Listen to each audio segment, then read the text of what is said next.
Today's fellow is Dr. Priyanka Nair.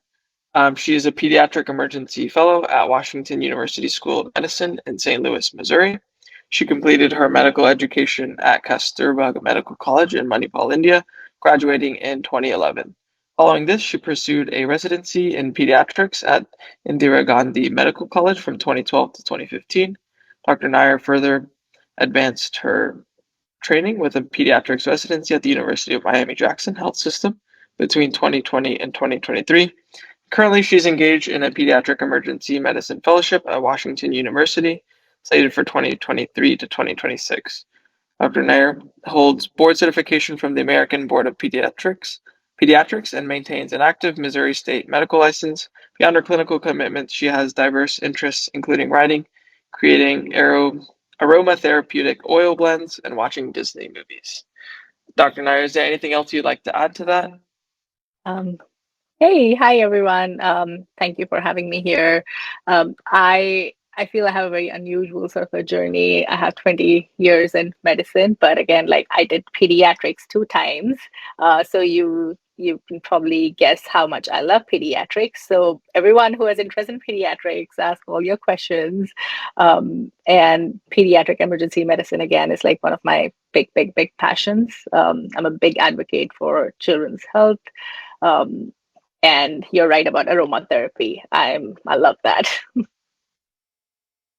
Yes, I'd definitely love to ask you questions about that later on. But to just get us started, would you mind explaining to us what pediatric emergency medicine is, and what cases do you typically see? Yeah.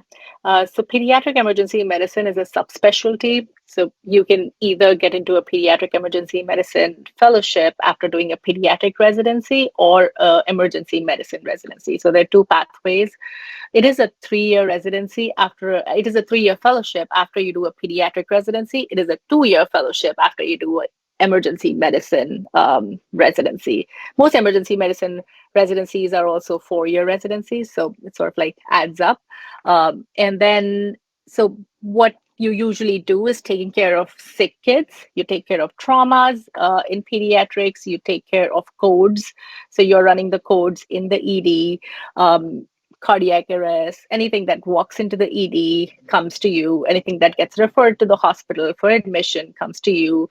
You decide who you're going to admit, who you're going to do an emergent intervention on. You decide who you will discharge. So you are the gateway to the entire hospital system a lot of times, and for people who are walking in, also for people who are getting transferred from other hospitals. So do you typically work side by side with normal emergency medicine physicians, or do you have like a separate part of the department?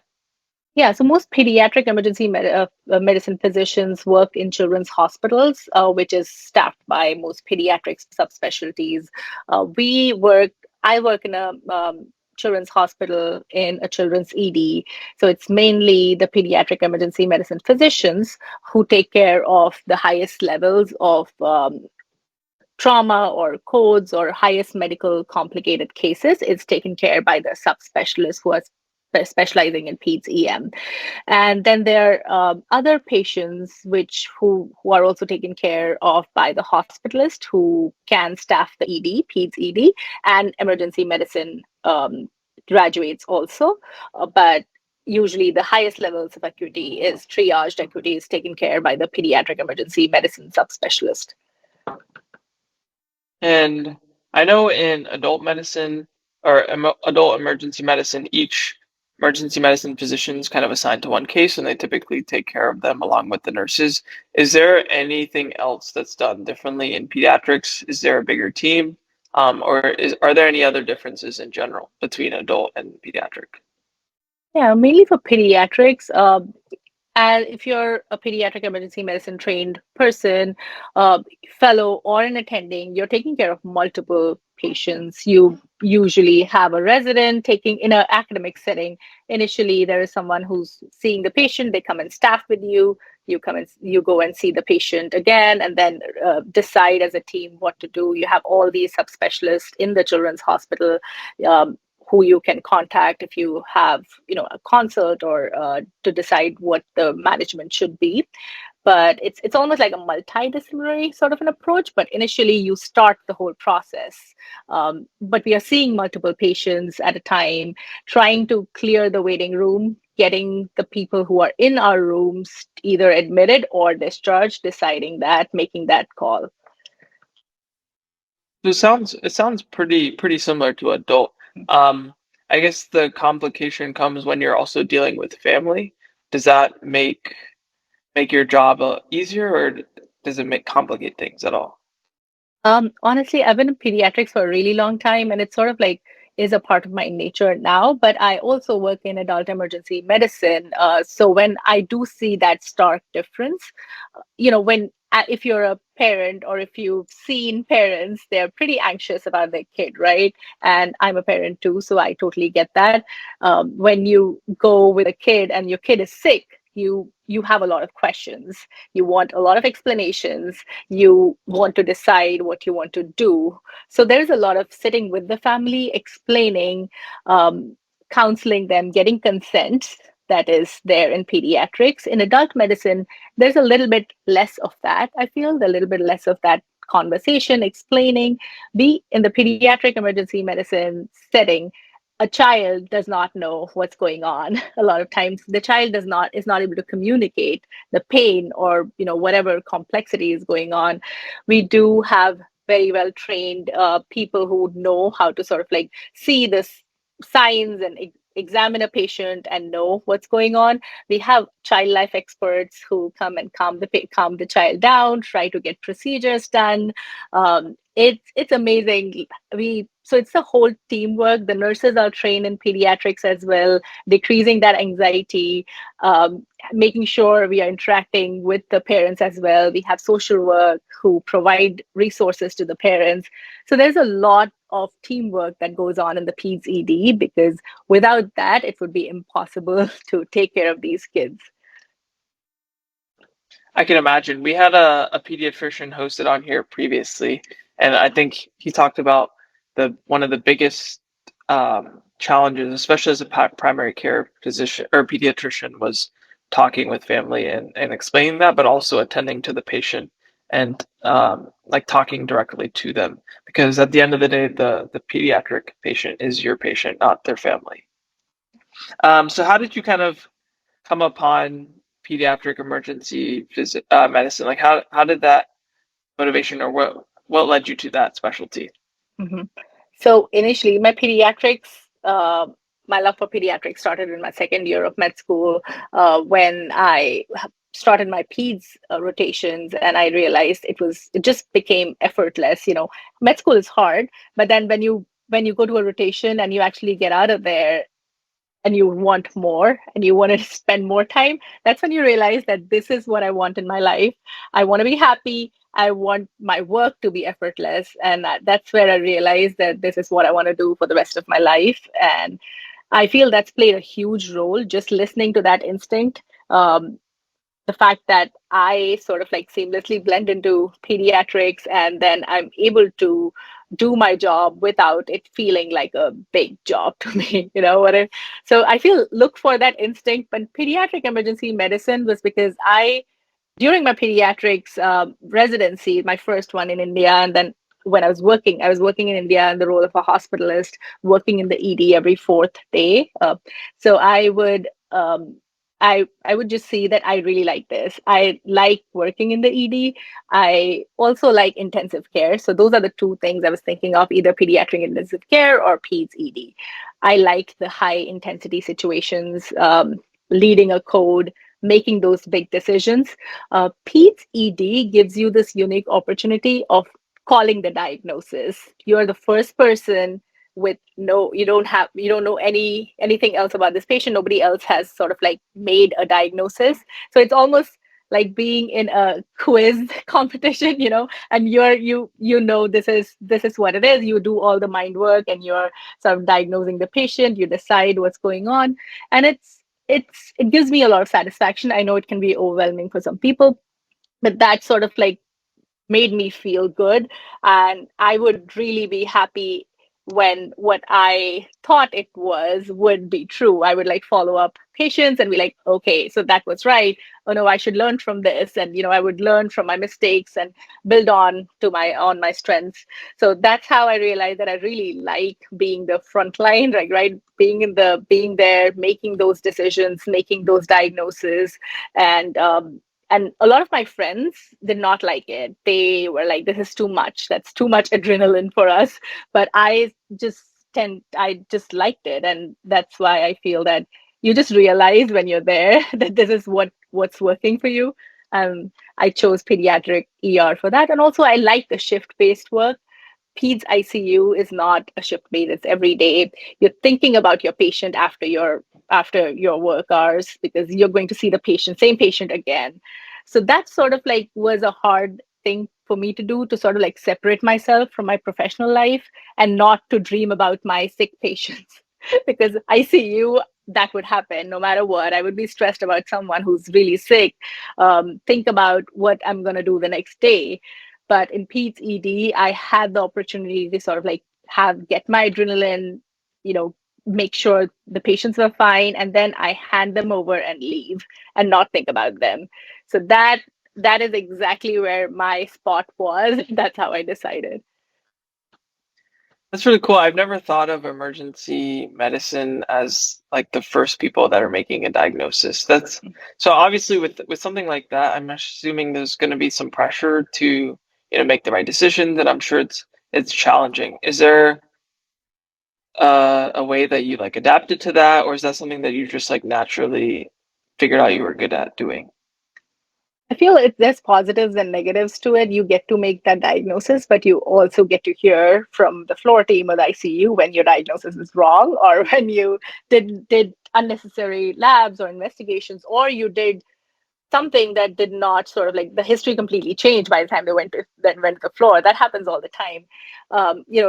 So it's a mixed bag, but a lot of times I feel that it it does work out in your favor if you just do a thorough history physical exam. And for me, just like making sure I love reading, and like I like the clinical medicine a lot. I've been always trying to build up on my clinical skills, and it gives me a lot of joy when I am able to do a full history, like a good history exam in a limited amount of time, and predict this is what I think most likely is, but this is what I want to rule out. That's what EM does, right? You have most probably, this is what my diagnosis is, and but these things are the worst possible things, so I need to rule this out.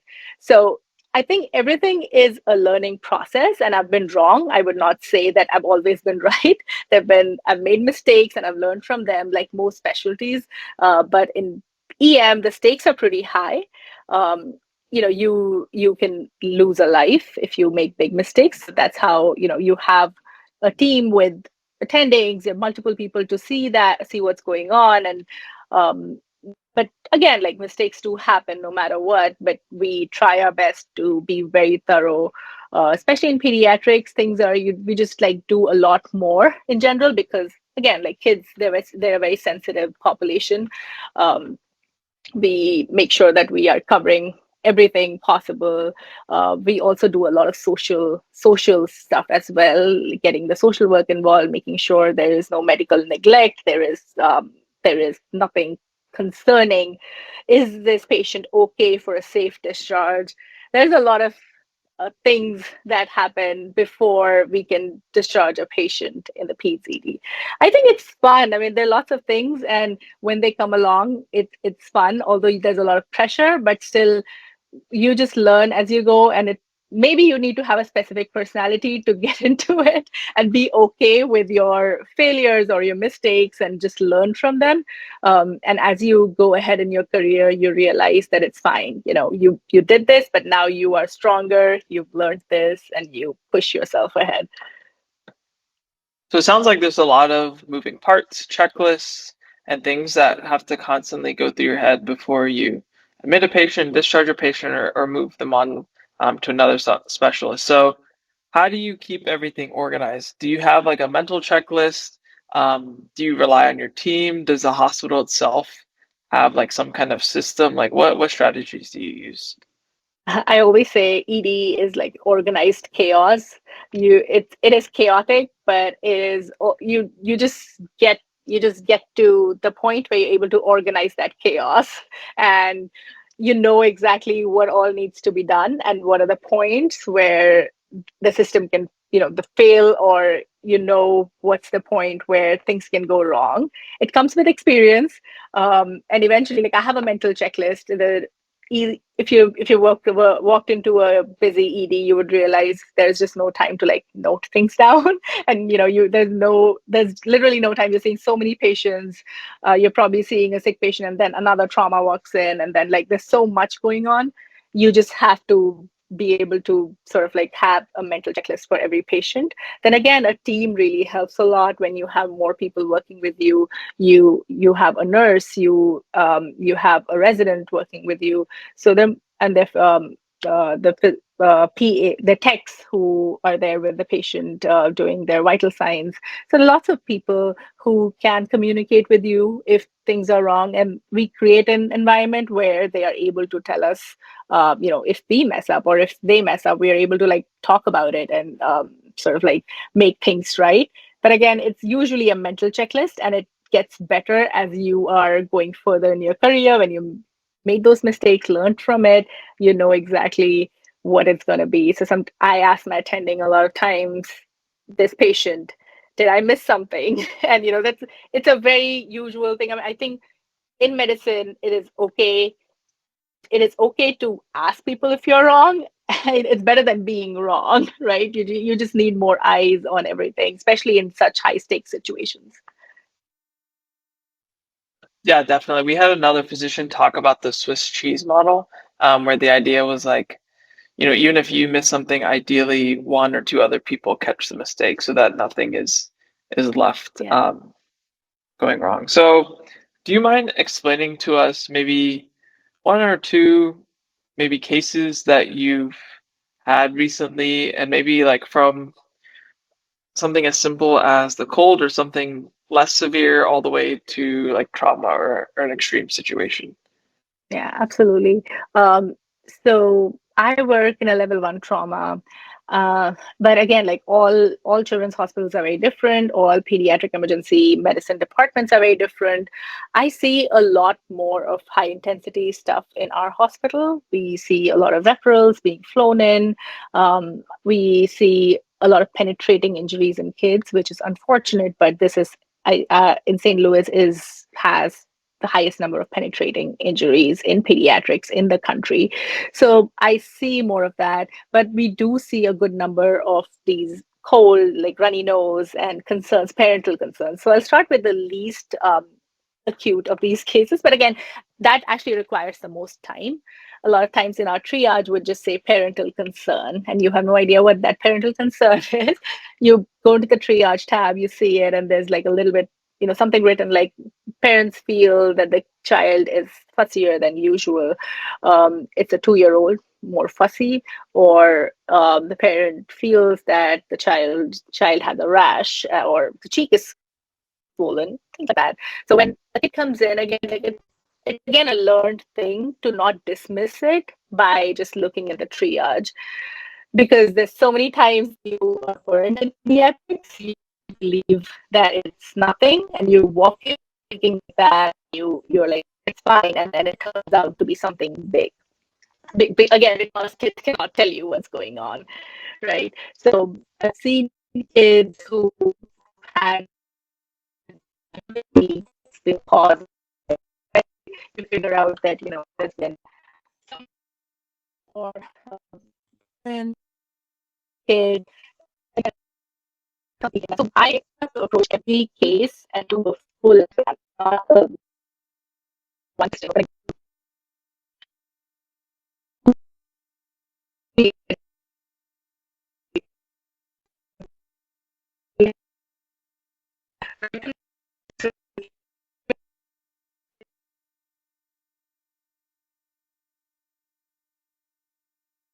Bruises, do a full back exam, mouth exam, making sure there's no oral injury. So it's a whole big exam.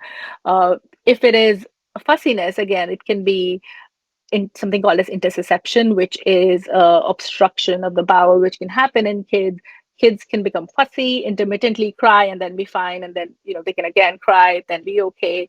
A lot of times, when you see them in these okay periods, you might just dismiss them and be like, "It's fine. Your kid's probably was fussy at that point, but is not." So if a parent comes with that complaint, we just have a very high index of suspicion. We keep them there to observe, and we need to make sure that the parent is fine, we are fine. So it has to be like there are multiple parts here who need to be satisfied. The kid obviously needs to be satisfied and needs to be feel better. We need to feel that the kid is not fussy, does not have any imminent danger. If we discharge this kid, doesn't have like a bowel obstruction, doesn't have a foreign body in the ear, in the nose. A 2-year-old cannot tell you, but can definitely put a foreign body in the nose. That happens a lot of times. Or does not have trauma, did not fall, did not get hit, and the parent is satisfied, saying, "Yes, my kid looks okay, and I'm okay taking this kid home." So that's how it works. Even in the least acute situations, I feel that requires the most time explaining. Because if there's something evident, it's easy to explain to the parent, right? It's harder when you're like, "Oh, your kid has nothing." And then, like, "Wait, but my kid has something. He's not his usual self." Right? So I always say trust the parent and go by that. Even if you feel there's nothing, just trust the parent first. Then the most acute, I I would say the medium acuity would be something like a sickle cell child, a child with sickle cell disease coming in with pain crisis, managing the pain, or asthma coming in, managing asthma, respiratory distress, putting them on BiPAP or whatever ventilatory support, getting them to the ICU, deciding where they would go or if they can be discharged. So, like more acute things that you can see on the monitor, you see the vital signs, you see they're not okay. So, that's a little bit more easier because you have protocols for them and you have very evident vital signs that are changing. This is what it is. You can call the diagnosis and the dispo right from the beginning. And then the highest acuity, I feel like, again, like there are protocols for those. Those are easier because people know what they're doing. I would say traumas, a trauma coming in, maybe a gunshot coming in. You're leading the code as a pediatric emergency medicine. You lead the code. There is a surgeon in the room. There is a resident. There is anesthesia for any difficult airway, a neurosurgery for any CNS injuries or spine injuries. Neurosurgery would be there. Orthopedics is called in if there is a bone injury. So there are multiple teams who are paged. If it's a level 1 stat trauma, everyone comes in. That is a stressful situation because you're sort of like making sure the room is calm enough. Everyone is communicating. There's closed loop communication. You are loud and clear as the lead for the trauma. But it's also easy because there are lots of brains in the room, right? There are lots of people who know what's going on and will correct you if you're wrong. And it's again like a discussion. So the surgery attending, neurosurgery attending, there are lots of people who will be like, "Okay, I think we should put in a chest tube. I think we should scan this child." So that is an intense situation because, again, you are saving a life actively. There's CPR going on.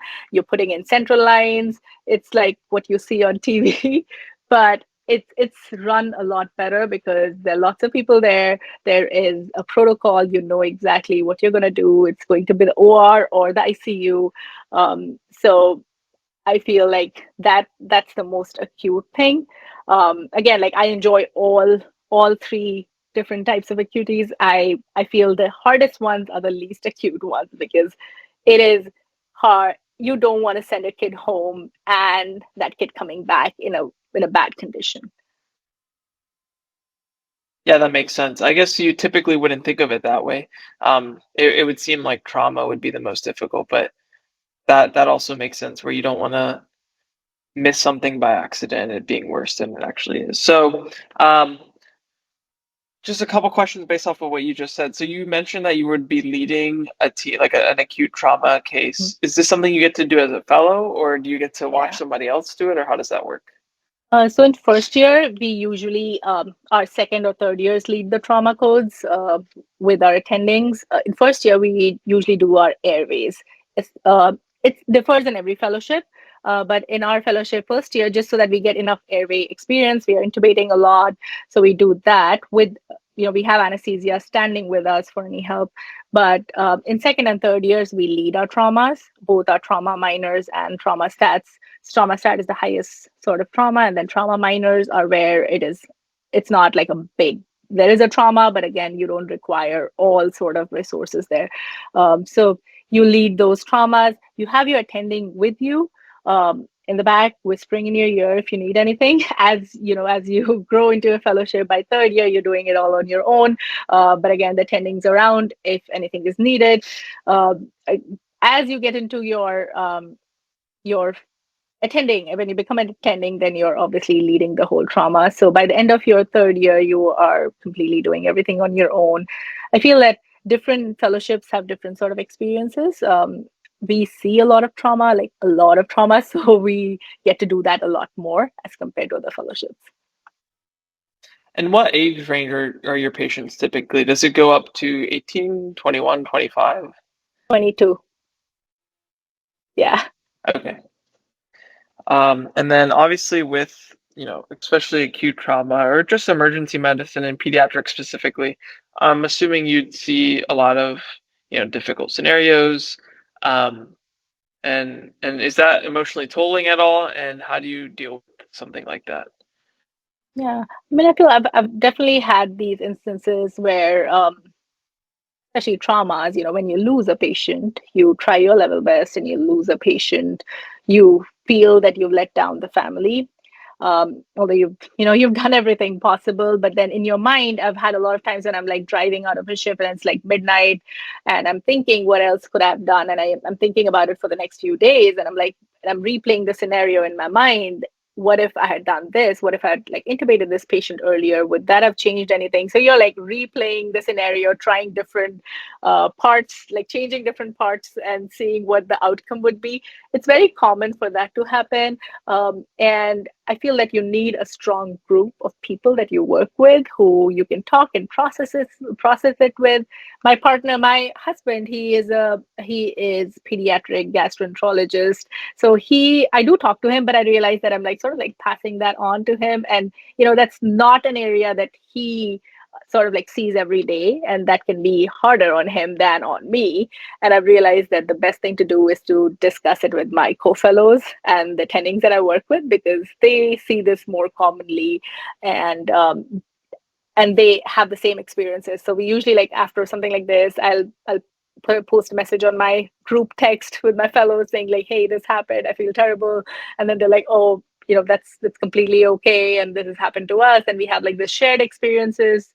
um, but it happens very, very commonly. And I feel as you get more into it and you realize that you just don't, you cannot keep thinking about it, but certain experiences stay with you for sure. There'll be something, it could be a kid who spoke to you and had a really nice interaction with, and then crashed all of a sudden, coded, and you feel that I should have seen this earlier. You feel that you've let the family down, or you feel that you have somehow like not done something despite doing everything. So that's pretty common.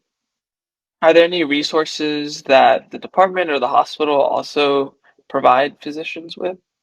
Yeah, so our hospital does have therapists who are like, we have access to them, and we can schedule therapy appointments with them and talk about it. Again, like, everybody has different ways of processing things.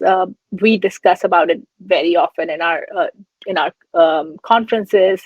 Some people like to just like not talk about it at all, and some people, and then that's fine too. Some people like to process it in their own way, maybe like paint something, or go out and do some hiking. And some people like to like talk a lot about it to each other or to a therapist, whatever it is. And we realized that everybody has different ways of processing these things. And that was a really good conference where I sort of like realized that it is okay if you don't want to talk about something, and it's okay if you want to talk about something. So it depends. Like some patients I don't want to talk about, and I'm like I process it on my own. But some of them I like to talk about it, and I would talk to somebody about it and be okay with.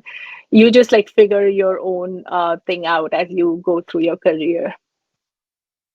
Yeah, that makes sense. I feel like as you see more and more, you learn to adapt in your own unique way. All right, so last question about your specialty, and then we'll kind of move on to general advice and things that you do. But before we do that, if anyone has any questions, feel free to put in the chat. We'll get them answered. I want to say we have around 15-ish minutes remaining before we end this webinar. So do you mind just briefly explaining the structure of pediatric emergency medicine as well as residency? Like, how does a week typically look like? And you also mentioned there was some research involved. Mhm. Yeah, so pediatric emergency emergency medicine is a 3-year fellowship. So the way our AB, American Board of Pediatrics, wants it is about we have 12 months of research and 24 months of clinical time. And different fellowships programs do it differently. Some people have set months which are carved out for your research. Some of them just have like a longitudinal thing where you do less shifts every month so that you have time for research in every month. My program does it that way. It's more of a longitudinal thing where I do about 12 shifts a month, and I rest of my time is for research and academics. We do have a conference day every month as well. We have an ultrasound scanning day every month. So we also have to get certified in ultrasound. We get it during our course of a fellowship. So we do point of care ultrasound almost once. We have one shift every 3 weeks. So overall, like I'm working about 3 to 4 days a week, and then the rest of the time is my research time. And then there are some weeks where you're not working as much. You might know the way they equal it out is that sometimes I might have 2 shifts, and then I have more time for research that way. You will also work in pediatric surgery just to get an idea of how that service works, because that's something that's very closely working with us. So then you get to see what happens in the OR after we shift a patient to the OR. We do a ton of external rotations in pediatric emergency medicine just because we interact with all these different specialties. And then we do 4 months of adult emergency medicine. In the adult emergency medicine, if you're pediatric trained, then you haven't done that before. So you work as a first year resident in the adult ED when you're a fellow in pediatrics, because you're like trying to learn adult medicine there. So adult medicine, you do a ton of shifts. We do about 16 to 20 shifts in a 4-week block. So it's pretty intense there. And then we do plastic surgeries. We can rotate in labor and delivery, anesthesia for our airway experience. We do child protection service. We sit with the detectives at the child protection division with the legal authorities, and listen to how they investigate child abuse cases, which is also very useful because when they come into the ED, you are the first person who's like collecting all those samples and sealing them, sending it to the police. So you are that examiner. So it's good to know what they're looking for. Uh, so that, and then we do orthopedics for a month to learn reductions, basic reductions. We do IV therapy. We do IV therapy services. So we are working with we have an IV team who does IV with ultrasounds, and we do IVs with them. Put in lines. ICU. We do 4 weeks of pediatric ICU, and which we see the more acute cases and where our patients who we manage in the ED end up there, and how the management changes, and we learn a lot more about ventilation and ECMOs and more advanced stuff there. So it's a lot of different services. You interact with them. It's helpful because then in the ED you're talking to all these services. You interact a lot with them. You call them. It's good to know how they work, and it's good to know them as well, because then it just makes that relationship easier for you, and you're able to move things along quicker. You know what resources the ICU has, what resources ped surgery has. So it helps you become more efficient as well. So that's what my usual schedule looks like. Do you mind explaining a little bit more about how like the research aspect of it works? Do you work under a lab, or is this something that you do independently on your own? Yeah. So I mean, lab work is not very common in peds emergency medicine. I would say I'm sure there are lots of people who do it, but more commonly, it's more of clinical research that we do that I've come across as well. My research specifically is about it's more of patient care, improving patient care. It's a quality improvement sort of a project, which is almost like a mixed method study. I am trying to devise like a handoff tool, which will make patient handoffs during admissions more efficient from the ED to the inpatient services. So I'm trying to see if this new tool that I've made, it's basically different. It's a mnemonic where residents, medical students, all the fellows and the attendings are able to hand off a patient in a certain way, which decreases patient medical errors and it improves provider satisfaction. So my research is primarily revolves around that, but I'm also involved in many other researches that are ongoing in our department. It also depends where you are doing your fellowship. My ED fellowship is a part of something called as a PCARN group, which is basically pediatric emergency medicine research in North America. And there are certain centers all around the country, and our hospital is one of those. So we have a lot of multi-center studies going on, and you have the option of being involved in those, which is great because you get to see how those big researches go on and how those big protocols are made for pediatric emergency medicine. Um, I like it because it's a lot of clinical research. I'm not a lab research sort of a person, and I have a lot of respect for people who do that, but that is just not me. And I feel like most emergency medicine people, it might find it hard to sit in a lab and focus on that the lab research sort of an aspect. But I enjoy asking questions about how can I make this process easier, or what can I do to make the dispo time shorter. How can I make the whole cycle more efficient. How can I do a better treatment for asthma so that they can be covered for a longer time till the time they go to their primary care provider. How can I better manage a condition? So it's more of like those little questions and figuring out a new way of doing things.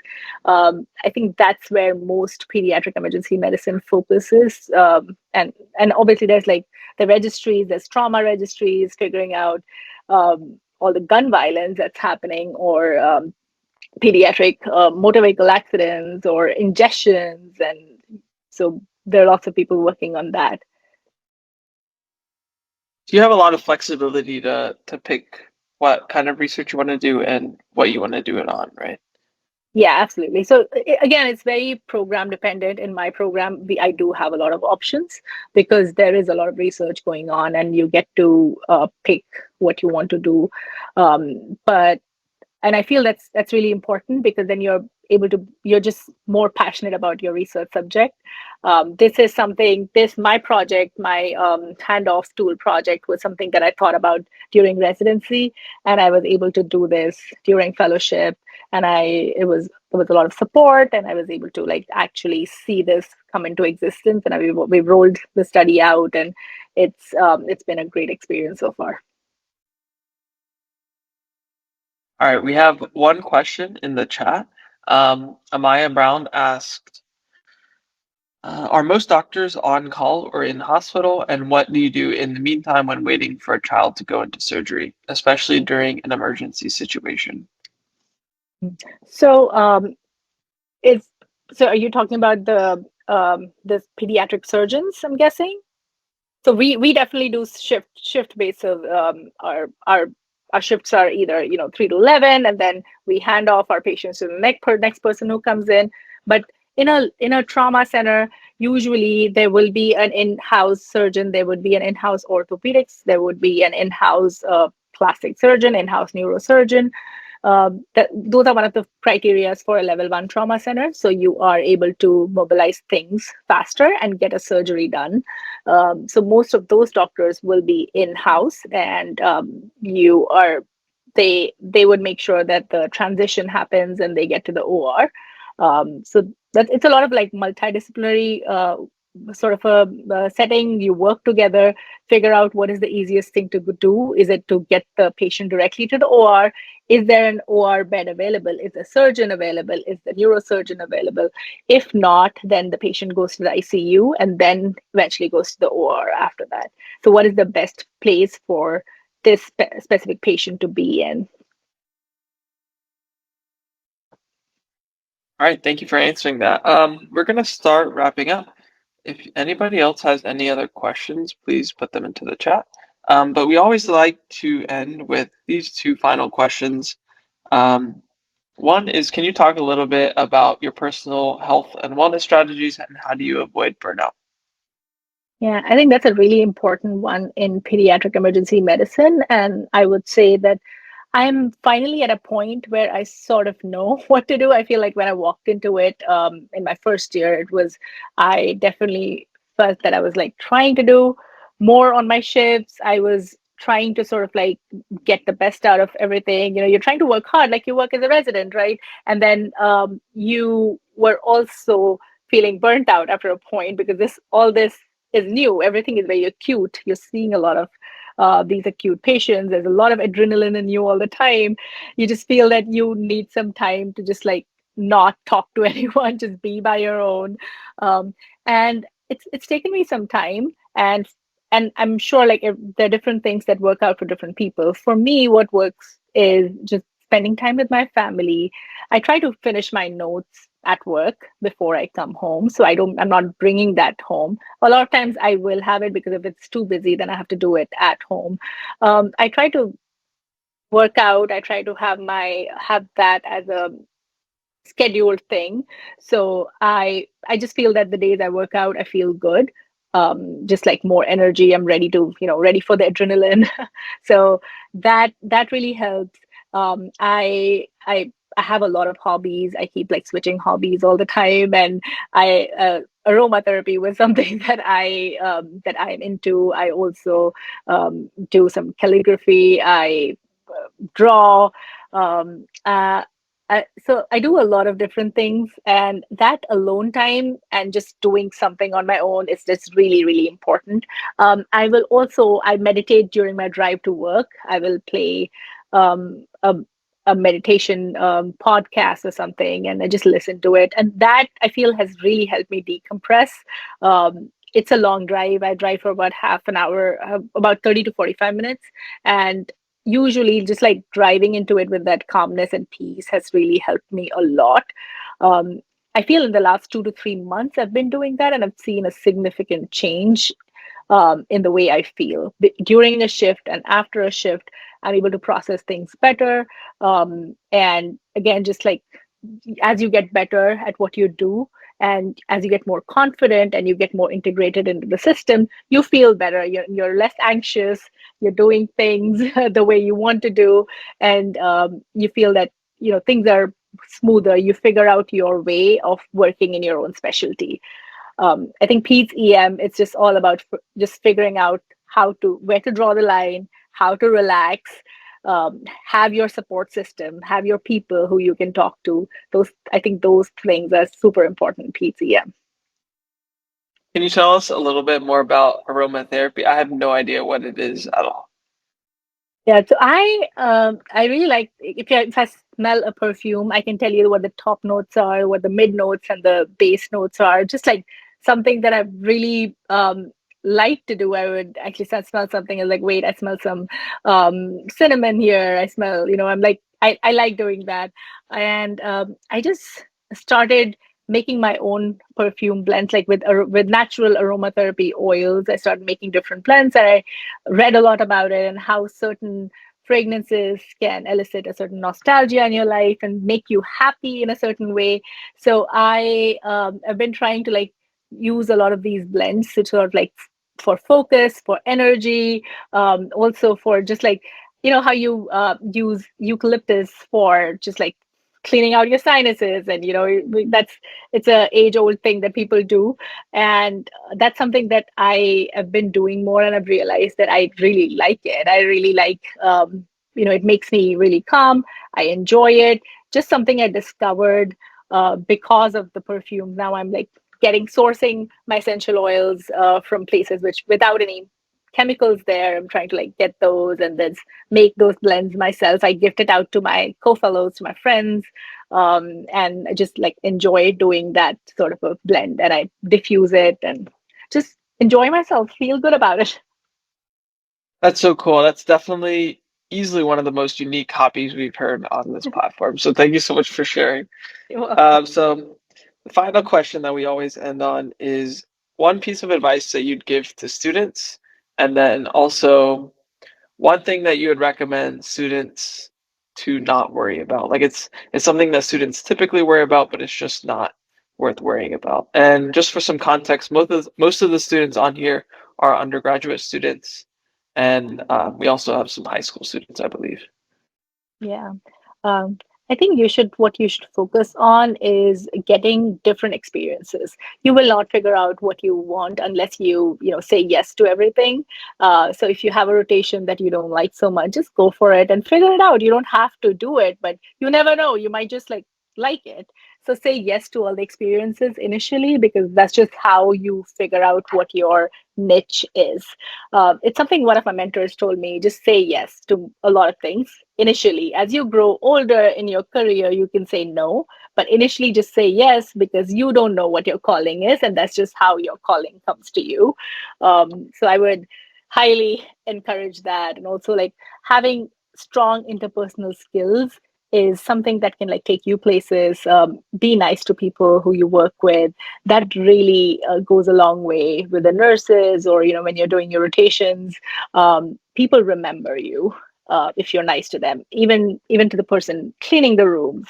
That's really important, because that's where you're going to live in residency. You spend a lot of time in residency, and just like being there with those people, and just they will remember you for the tiny acts of kindness, just trying to coordinate things. Families will remember you. So all like building interpersonal skills really helps there. And then what to not worry about, I would say don't take yourself too seriously. I feel like what all of us do in our early careers is think about what people are thinking about us, what an attending thought about you, what this doctor thought about you when you rotated in a certain place, and you're like, I'm sure that person thought I was so dumb. No, because I keep telling people that that's exactly how I thought initially, and then I realized people don't have time to think about you all the time. There are more things that people have a busy life. As you grow into your career, you realize you don't have time to think about everybody else, right? And it is an interaction that's important to you, and you want to be good at it. Instead of feeling bad about it, next time just change a little, think about yourself and change that interaction. So I would highly suggest that, and that's just how you know go grow older into your career, grow better in your career. And also like don't worry about gap years. Just live your life, get the experiences, because medicine is a never ending thing. I started med school in 2005, right? It's been 20 years. If I had put my life on a standstill, I would have missed out on my entire life. I feel, uh, you go on with your life, you attend whatever family things you have, uh, get married, have kids. You will still be in training. That's just how it is. It is. It is. I'm not trying to make you disappointed in your life choices, but this is just how it is. And most doctors, physicians, as they get into their career, they just live their lives as it comes. So don't wait for your medical training to end to start your life. Do your thing, travel whenever you have time, and things will happen as and when it has to happen. That's incredible advice. Thank you so much for sharing. I think that kind of concludes our webinar. If anyone doesn't have any other questions, y'all are free to go. Thank you so much for joining us this Tuesday evening. And Dr. Nair, thank you so much for being here.